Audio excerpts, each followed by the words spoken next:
Então, minha trajetória nas artes veio desde sempre, assim. Minha mãe era artista plástica, meu pai era empresário, e a minha casa sempre foi um lugar onde tinha muita tinta, muita liberdade. Então, meu pai escrevia muito e eu comecei a escrever junto com ele. Com 12 anos, eu lancei um livro de poesias. Que máximo! E dessas poesias eu fui pra música e tive banda, gravador, estúdio, e sempre atrelando um pouco esses dois lados de arte e empreendedorismo. Então eu comecei a fazer poesia, aí de repente minha mãe me animou e falou, não, vamos fazer um livro. Aí eu comecei a fazer música, aí eu falei, não, vamos gravar um disco. Meu pai, não, vamos fazer um disco e vamos montar um estúdio, então você vai gravar as pessoas. Aí montei um estúdio, comecei com uma gravadora e comecei a investir em vários outros artistas. Então esse universo de reunir artistas, me fortalecer e criar meu próprio mercado é uma coisa que vem desde dos primórdios, assim, no meu universo de criatividade. Não, que incrível, né? Ter pais que apoiam e ajudam a incentivar você a ter um movimento cada vez maior. Já te viam como artista desde criança, né? Eu acho que isso é muito fundamental na minha vida, assim. O papel que o meu pai e minha mãe tiveram na minha carreira foram únicos, assim. Foram minha mola propulsora pra, tipo, sempre me apoiar e falar, vai, acredita, você pode, você consegue. E esse boost de autoestima é uma coisa que é fundamental pra qualquer pessoa na vida, eu acho.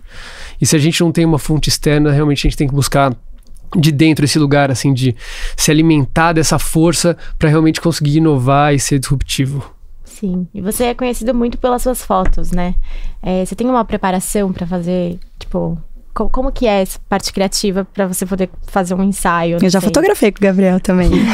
Então, eu acho que a fotografia é um exercício diário, assim. Foram vários anos produzindo e executando minhas séries, meus projetos.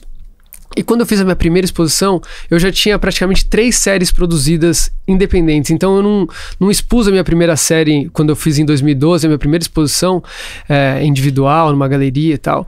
Eu já tinha mais 2 séries produzidas. Isso tirou um pouco aquela minha ansiedade do artista novo, que ele vai mostrar o seu primeiro trabalho e o mercado vem cobrando qual que seria a sua segunda ou terceira série. Então ter essa paciência, esse tempo de maturar meu próprio trabalho antes de mostrar, já ter umas outras cartas na manga para poder seguir sem tanta pressão, acho que foi uma coisa fundamental no começo da minha criação. Mas você perguntou como é que eu faço para desenvolver o meu trabalho, né? Esses últimos 14 anos eu venho tratando o tema das relações do homem contemporâneo com seus diversos conflitos. Então eu falei sobre a nossa sensação líquida, né, da existência com Sexual Colors, onde eu transformei o corpo numa tela. Depois eu falei em Naive da relação do homem com a natureza, como eu chamo o homem de ingênuo por se achar superior à natureza. Depois em Santash eu fui falar sobre o envelhecimento, sobre um homem sem marcas e um homem sem história. Então a nossa obsessão por tirar as marcas e as rugas o tempo inteiro e como isso estava gerando um vazio na nossa essência também, porque a gente precisa embrace, né, as nossas marcas, né, aceitar elas como parte da nossa vivência. Aí depois eu falei em I Am Online, como a nossa geração está extremamente sufocada por causa do excesso da conectividade, usando as linhas para enrolar os modelos e criar essas instalações extremamente sufocantes. Aí veio I Am Light, que foi os modelos transformaram numa explosão de luz para falar que nós somos um infinito de possibilidades.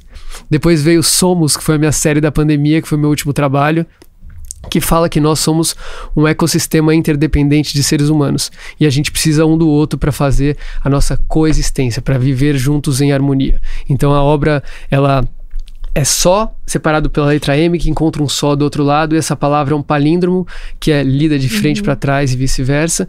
E essa obra era uma união de vários modelos reunidos dentro de uma mesma imagem, e depois eu passei uma textura muito grossa e preta para falar sobre o momento da pandemia, o momento do isolamento. Então quando eu falo agora todas uma atrás da outra, parece um papo de doido, né? Como é que esse cara chegou em cada uma dessas séries. Mas todos esses processos vieram de uma busca pessoal minha muito grande em relação a como aprender com o meu próprio trabalho. Então todas essas questões eram questões que eu sentia e eu estava querendo traduzir através da minha arte. Então quanto mais original e mais verdadeira essa busca e essa dor, mais verdadeiro e original também é a arte e o resultado final. Então o artista, para ele ser original, ele tem que buscar um contato com a origem, de onde ele veio. Então é um pouco do resumo desse processo criativo. Viver para sentir, experienciar e daí então traduzir através do meu trabalho. Ai, que delícia, gente. Tô encantada aqui, né?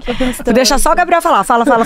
Tanto que delícia. Não, e eu que te assisto já, né? E admiro o seu trabalho há muito tempo. Sim. Vejo todas essas transformações e cada vez indo mais.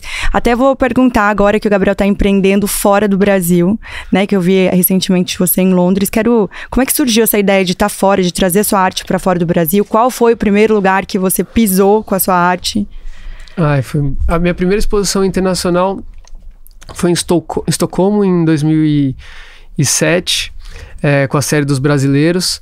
E depois eu tive um hiato e só voltei a expor fora do Brasil, em Miami. Aí fiz 2 vezes a Basel, aí depois fui para...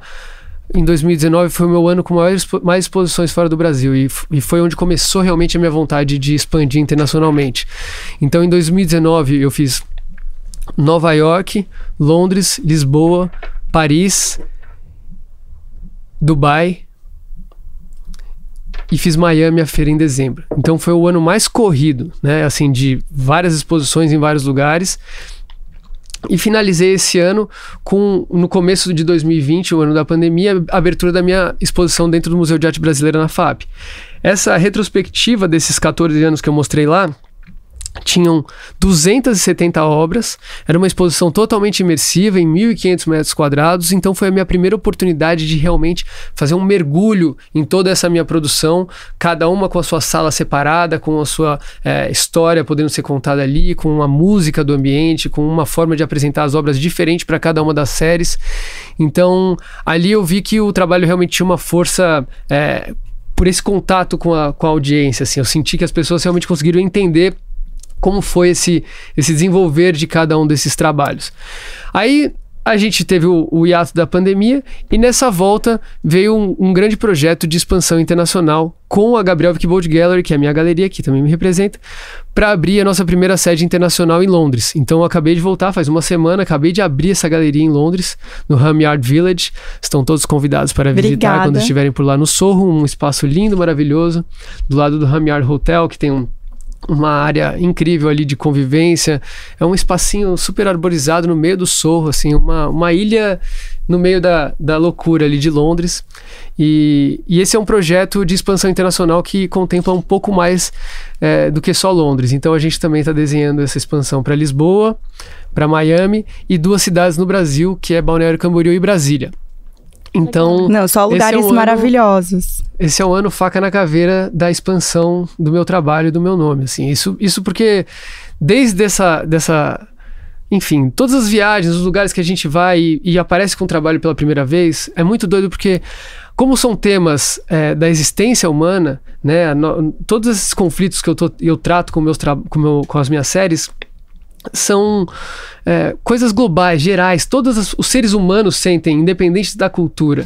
Então, eu expor em Sharjah, num dos maiores festivais do mundo de fotografia, e as pessoas todas, né, de burca, olhando os trabalhos e conversando comigo sobre quão profundo aqueles temas e aquelas imagens tocam elas dentro da realidade delas, mesmo com uma cultura tão diferente, mostra que a gente, com a arte, tem esse poder transcendental de comunicar ideias e emocionar.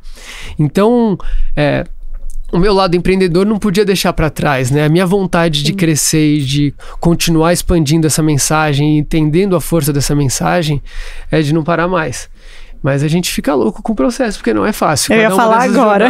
Assim, contando assim rapidamente, parece muito simples, mas os milhares de percalços do caminho são o que fazem a trajetória também valer, assim. A gente chegar num lugar que fala, caramba, foi difícil estar aqui, mas deu certo, deu certo.